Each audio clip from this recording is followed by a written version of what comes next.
बिस्मिल्लाहिर्रहमानिर्रहीम रब्बिश्रह ली सदरी व यस्सिर ली अमरी वहलुल उक़दतम मिन लिसानी यफ़क़हू क़ौली। The title of Pride and Prejudice या सिग्निफिकेंस ऑफ द टाइटल, ठीक है, ऑफ प्राइड एंड प्रेजुडिस। अब यहाँ पे देखें, critically examine the events and characters in Jane Austen's Pride and Prejudice in the light of title of the novel. वो कहता है कि क्रिटिकली एग्जामाइन करें उन इवेंट्स को, उन कैरेक्टर्स को in Jane Austen's Pride and Prejudice in the light of the title. ये जो टाइटल है प्राइड एंड प्रेजुडिस, इसके अंदर ये जितने भी इवेंट्स हैं और जो कैरेक्टर्स हैं उनको आपने एग्जामाइन करना है कि अंडर द टाइटल जो है ये सब किस तरीके से एक्ट करते हैं। दूसरा क्वेश्चन है, justify the title Pride and Prejudice in terms of the story and characters of Darcy and Elizabeth. और दूसरा क्वेश्चन ये कि जस्टिफाई करें टाइटल प्राइड एंड प्रेजुडिस को इन terms of story and character.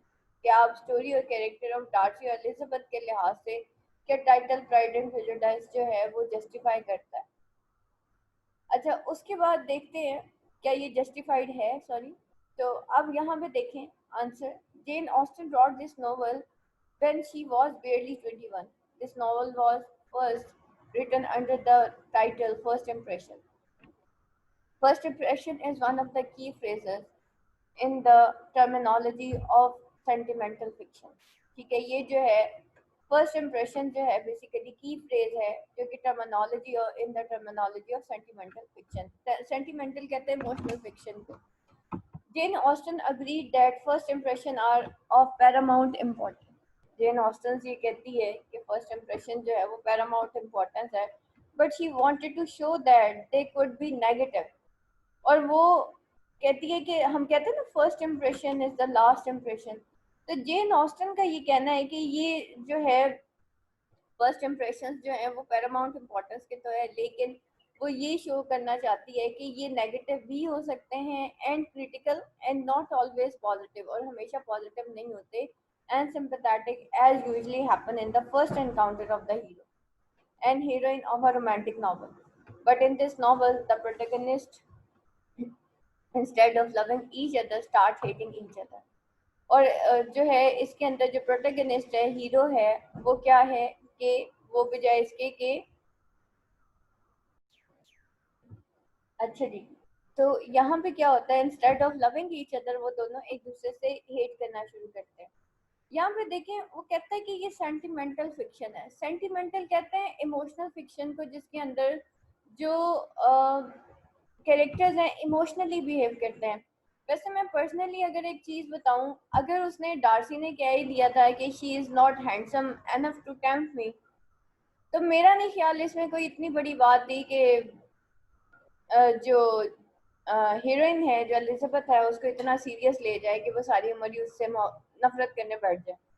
लेकिन क्या है कि हम लोग जो है बहुत ही इमोशनली रिएक्ट करते हैं छोटी छोटी बातों पे, और मतलब ये कोई एक बहुत बड़ी बात नहीं है अगर आप देखा जाए। Same is the case with the star plus के वो जो ड्रामाज एक दफ़ा एक दौर में चले थे, अभी का मुझे नहीं पता, लेकिन कुछ अर्सा पहले वो चले थे, तो उसमें भी सेम इसी तरीके से था कि वो बिल्कुल छोटी सी कोई बात होती थी और उसके ऊपर लोग, वो जो कैरेक्टर्स होते थे वो बहुत ही इमोशनली रिएक्ट करते थे, और फिर क्या होता था कि वो बात का बतंगड़ बन जाता था। तो एक फसाद सा क्रिएट हो जाता था, या वो इम्प्रेशंस बना लेते थे किसी भी इंसान के। तो same is the case with here, ठीक है, कोई बहुत बड़ी बात नहीं थी कि अगर एलिजाबेथ को उसने इस तरह से कह दिया था, लेकिन एलिजाबेथ ने एक्चुअली उसको अना का मसला बना दिया था। अच्छा जी, यहाँ पे क्या था, the novel describes how these first impressions are first confirmed and later inverted.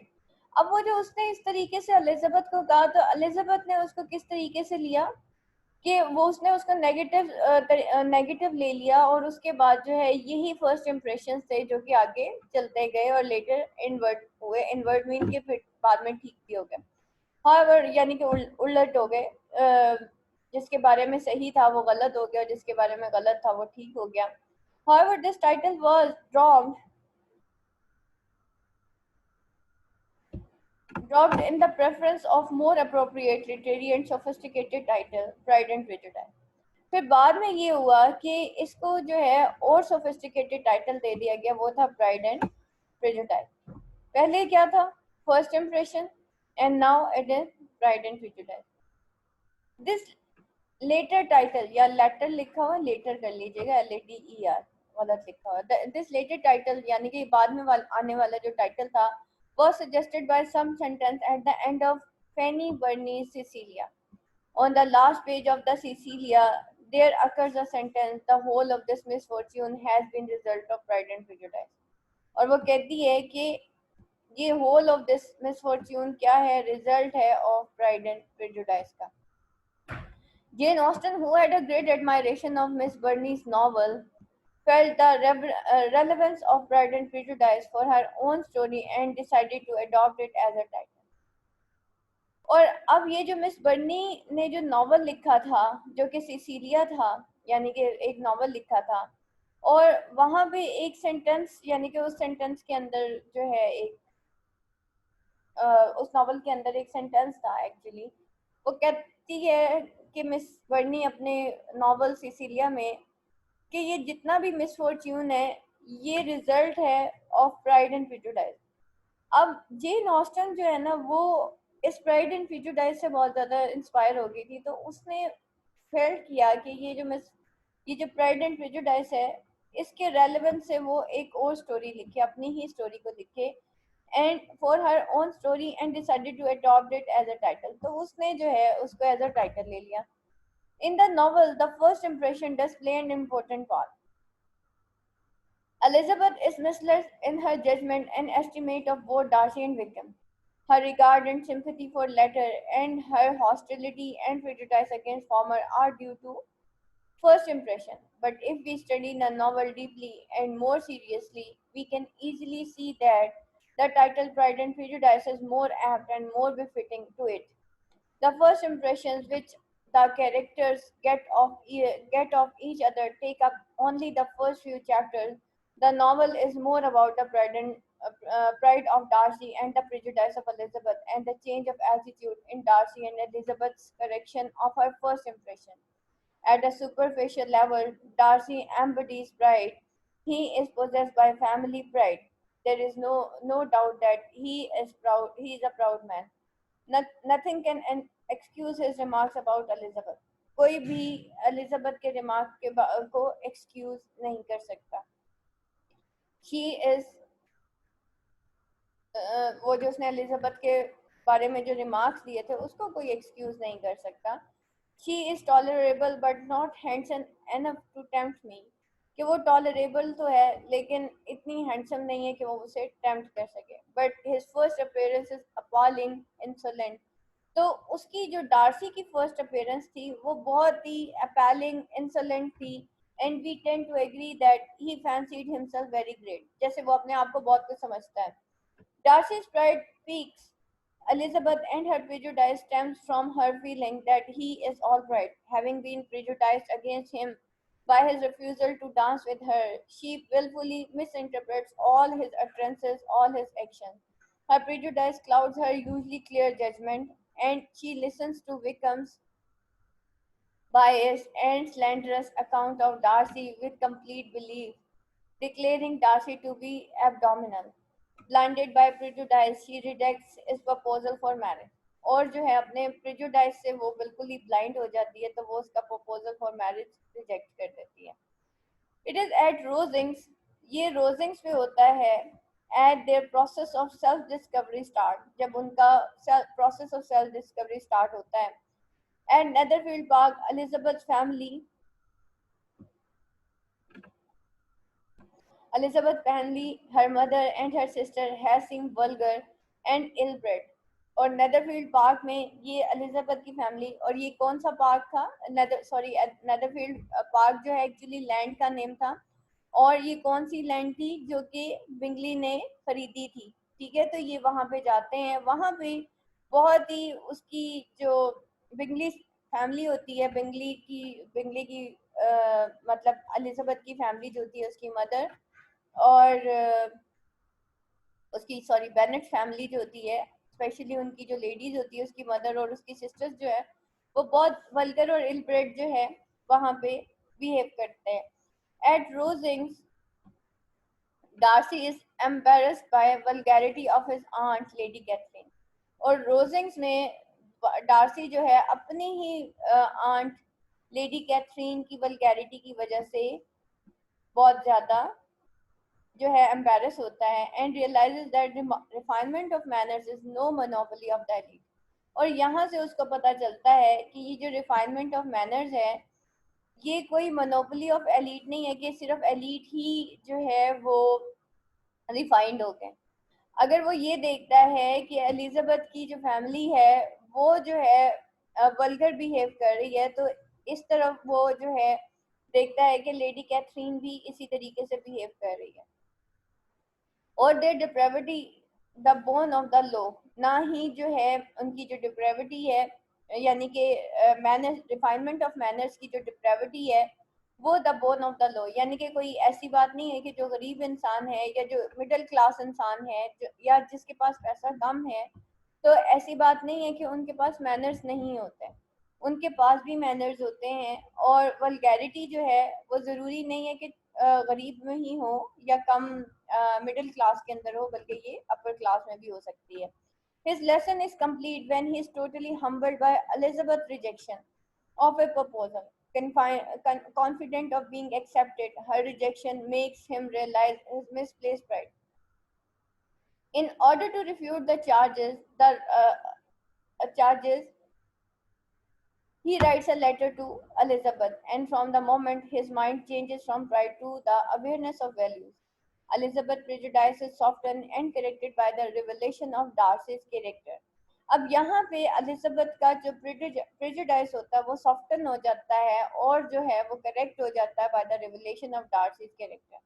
The moment of self awakening comes on receipt of Darcy's letter. Learning the truth about Wickham, she realizes her own blindness and prejudice in having judged Darcy and Wickham on mere first impression. By writing the letter, Darcy humbles himself, and Elizabeth begins to realize Darcy's good qualities.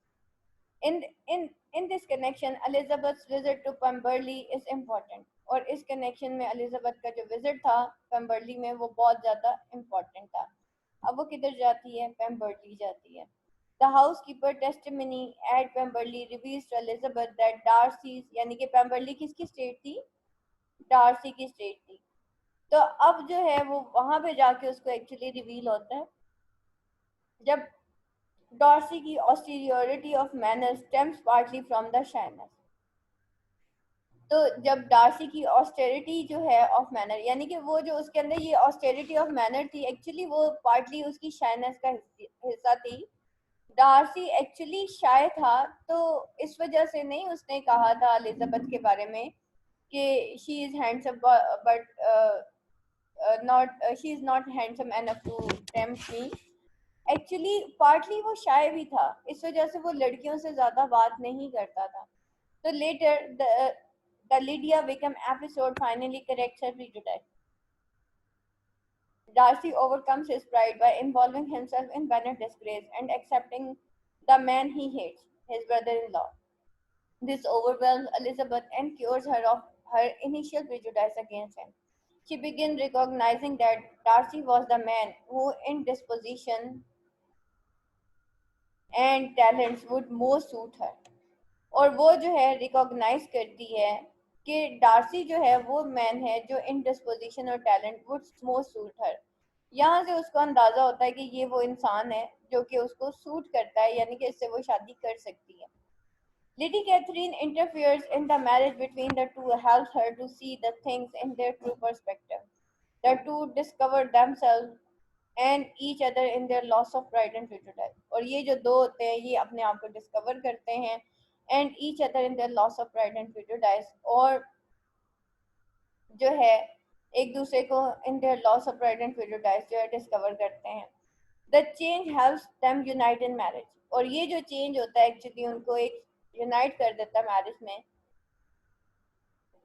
The marriage based on love and balance judgement and therefore good. अब ये जो marriage होती है जो कि इनकी होती है मतलब डार्सी की और एलिजाबेथ की होती है। एक्चुअली ये वो शादी होती है जो कि ये समझते हैं कि एक बैलेंस शादी होती है। ठीक है, वो उनका ये कहना है कि ये जो चेंज आता है दोनों के अंदर due to their pride and prejudice, तो एक्चुअली ये एक हैप्पी मैरिज की तरफ या बैलेंस जजमेंट और बैलेंस लाइफ की तरफ जो है वो लेके जाती है। तो ये एक वो लाइफ थी जो बेस्ड थी ऑन लव और बैलेंस जजमेंट पे। देयरफॉर ये जो मैरिज थी ये गुड थी। Thus the novel traces the relationship between Darcy and Elizabeth, hindered by the pride of Darcy and the prejudice of Elizabeth। और ये जो नॉवल है वो ट्रेस करता है इस रिलेशनशिप को जो कि डार्सी और एलिजाबेथ के दरमियान था, जो कि pride of Darcy and prejudice of Elizabeth में हिंडर्ड था। Pride leads to prejudice and prejudice invites pride. अब वो जो प्राइड है एक्चुअली वो लीड कर गया टू प्रेजुडाइस, और प्रेजुडाइस जो है उसने इनवाइट किया प्राइड को। यानी कि इंसान का जो तकब्बुर होता है वो उसको ले जाता है सेल्फ जजमेंट की तरफ। इंसान सेल्फ जजमेंटल हो जाता है, और प्रेजुडाइस की वजह से क्या होता है इंसान के अंदर, यानी कि सेल्फ जजमेंटल होने की वजह से ही, क्योंकि एलिजाबेथ अपने आप को बहुत मतलब समझती थी कि वो बहुत सही किसी भी इंसान को जज कर सकती है। तो एक्चुअली उसका यही प्राइड था जो कि लीड कर गया प्रेजुडाइज की तरफ, और उसका यही प्रेजुडाइज था कि जो वो अपने आप को समझती थी वही उसको लीड कर गया प्राइड की तरफ। In fact, both Darcy and Elizabeth are proud as well as prejudiced. Elizabeth's prejudice stemmed from her wounded pride at the humiliating and proud attitude of Darcy at ball. और Elizabeth का जो prejudice है वो stem करता from her wounded pride at the humiliating and proud attitude of Darcy at ball। और वो जो है humiliating और pride attitude of Darcy at the ball यानी कि वो जो डांसिंग पार्टी थी, एलिजाबेथ का जो prejudice था वो कहाँ से शुरू हुआ, जब वो पार्टी में जाती है और उसके प्राइड को वाउंड किया जाता है। एक्चुअली वो अपने आप को बहुत कुछ समझती है ना, तो वो जो ह्यूमिलेटिंग कमेंट्स होते हैं डार्सी के, एक्चुअली वो उसके प्राइड को थोड़ा सा ठेस पहुंचाते हैं। And the proud attitude of Darcy at the ball, तो she says I could easily forgive his pride but if he had not modified mind. वो कहती है कि मैं उसके प्राइड को इजीली फॉरगिव कर गई होती, ये एलिजाबेथ कहती है, लेकिन अगर उसने मेरे प्राइड को मॉडिफाई ना किया होता, ठीक है, यानी कि उसने मेरे प्राइड को ठेस ना पहुंचाई होती, क्योंकि इसने ये भी तो कह दिया ना भर के she is not enough to tempt me ना। तो फिर वो जो है यहाँ से वो कहती है इसने मेरे जो प्राइड है उसको बड़ा मोटिफाई किया, यानी कि उसने मेरी अना को ठेस पहुंचा दिया। ठीक है, तो दीज आर द थिंग्स कि that is the pride. Her feelings are injured by Darcy's pride in dismissing her as tolerable, ruining Wickham's prospect and interfering with Jane's happiness. The relationship between Darcy and Elizabeth begins with antipathy and dislike. The title Pride and Prejudice is thus very evident points to the theme of the novel. The novel goes beyond a mere statement of first impression and explores in depth the abstract qualities of pride and prejudice, how they grow and how they can be overcome। और यहाँ पे जो है वो जो है title जो है प्राइड एंड प्रेजुडिस का वो बहुत ज़्यादा एप्ट है, और जो points to theme of point मतलब ये पॉइंट करता है थीम ऑफ द नॉवल को कि किस तरीके से सारे जो कैरेक्टर्स हैं स्पेशली डार्सी और एलिजाबेथ किस तरीके से under pride and prejudice act करते हैं। आगे पॉइंट्स टू रिमेंबर है जिसमें फर्स्ट इम्प्रेशन है as the title and their importance.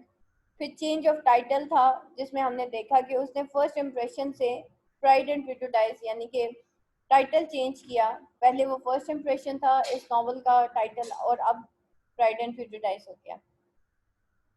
Role of first impression in the novel है Darcy's pride leads to Elizabeth prejudice, causes of their estrangement and process of realization of their mistakes. The novel is basically concerned with pride of Darcy and prejudice of Elizabeth. Thus, Pride and Prejudice is more suitable as a title than First Impression। और जो है ये जो novel है वो base करता है basically concern करता है with the pride of Darcy and prejudice of Elizabeth, कि ये बेस करता है किसके ऊपर, डार्सी के प्राइड के ऊपर और फिर प्रेजुडिस ऑफ एलिजाबेथ। तो इस तरीके से प्राइड एंड प्रेजुडिस जो है वो ज्यादा सूटेबल टाइटल है देन द फर्स्ट इम्प्रेशन।